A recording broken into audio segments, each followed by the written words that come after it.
Chapter 202, Confirming the Situation. After folding the letter, Klein took out the copper whistle, put it to his lips, and blew hard. In the silence, illusory white bones came flying up from the desk like a fountain and finally formed a huge monster. It was almost 4 meters tall, still covered in a faint glow. Its head was still poking through the ceiling, looking no different from before. Klein flicked his wrist and threw the letter. The white bone monster caught the letter and gripped it tight. Klein blew the copper whistle again and saw the messenger break into illusory white bones and fall like rain before vanishing through the surface of the desk. Klein felt much calmer after finishing everything, but he didn't stop trying. He moved the chair back and stood up. He then walked 4 steps counterclockwise and entered the world above the gray fog. The lofty palace and the ancient mottled table appeared before his eyes, as though it would stay the same for tens of thousands of years. Klein sat at the fool's seat of honor. Then, he took out the spirit pendulum from his left sleeve and conjured a yellowish-brown goatskin and a fountain pen in front of him. He wanted to divine the captain's situation that night. After some thought, Klein wrote the first divination statement. Dunn Smith's abnormality would lead me into danger. In mysticism, divination that involved any danger to the diviner was hardest to interfere. It was an instinctual ability of spirituality. In other words, as long as there wasn't an extremely strong disturbance, Klein would be able to get an accurate result from the divination about his own situation. This was also the reason why he would divine if there was danger in the mission, even though he knew that Madame Sharon had the ability to interfere with divination. He also knew that Madame Sharon wasn't strong enough to affect this kind of divination. In order to determine Captain Dunn Smith's situation, he decided to eliminate all disturbances and perform the divination above the gray fog. He held the pendulum with his left hand as he recited the divination statement 7 times.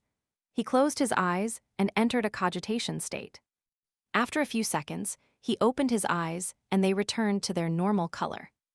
He looked at the topaz pendant, and he felt heavy-hearted because the pendulum was spinning clockwise. The rotation wasn't small, nor was the speed slow. It meant that the result was positive. It meant that Dunn Smith's abnormality would lead him to danger. And the danger level was significant. After he closed his eyes, Klein wiped away the previous content and wrote down a new divination statement. The reason for Dunn Smith's abnormality. He put away the topaz pendant and leaned back into the chair. He recited the divination statement as he entered a dream with the aid of cogitation. In the blurry illusory world, he couldn't see or discover anything. There was nothing except gray fog. That means that there was insufficient information, so the divination failed.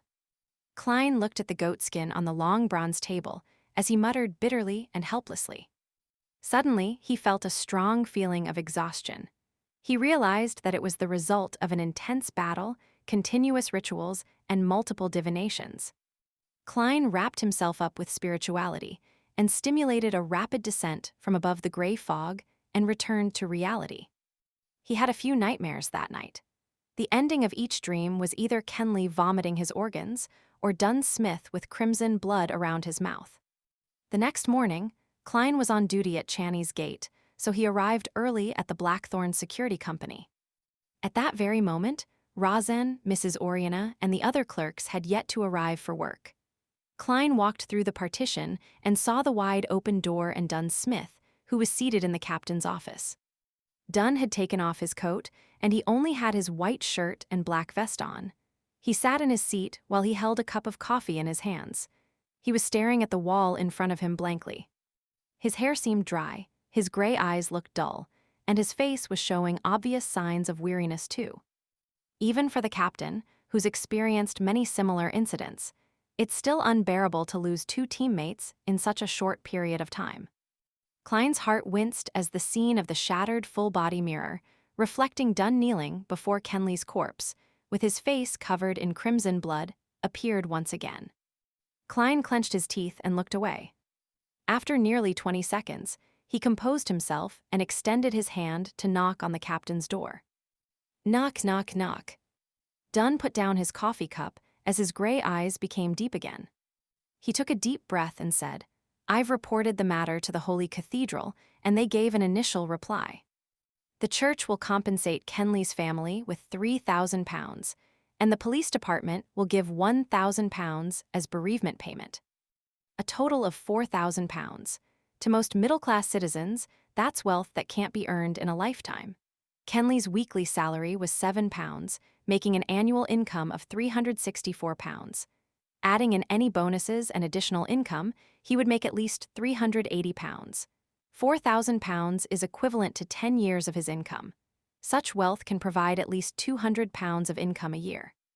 Although money cannot make up for the loss of Kenley, it's the only effective thing at the moment. Cline had many thoughts passing through his mind before he finally sighed. That's all we can do. The Church of Evernight couldn't be faulted when it came to such matters. Dunn pulled his collar and said in a deep voice, "Go to the basement and take over Raял's shift." "All right," Cline nodded slightly. He turned around and walked towards the door. Then, he heard Captain add as though he was talking to himself, "We'll send Kenley home later." Send Kenley home.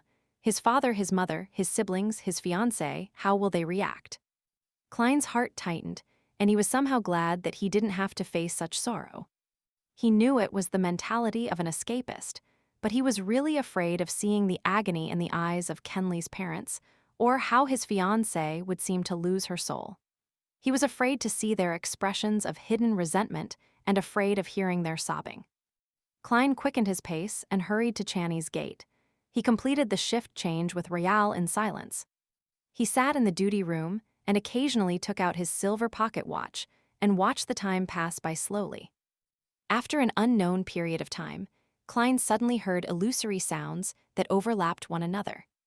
He saw the 4 black dots appear on the back of his hand and understood that it was either Justice, the hanged man, or the sun praying to him.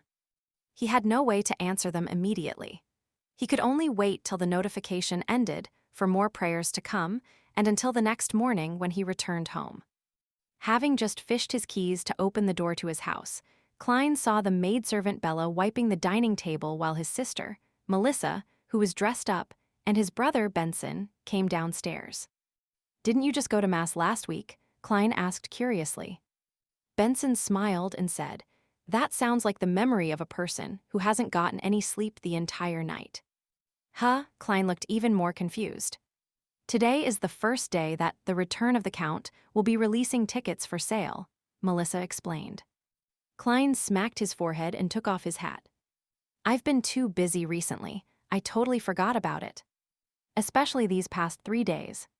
He added with a sigh. Melissa looked at him with concern and said, "Your breakfast is in the kitchen. Eat it and get some sleep. Benson and I thought that since we're going out, we might as well drop by St. Selena Cathedral to have Mass." "All right." Cline waved and bade his brother and sister farewell. He had a simple breakfast and returned to his bedroom.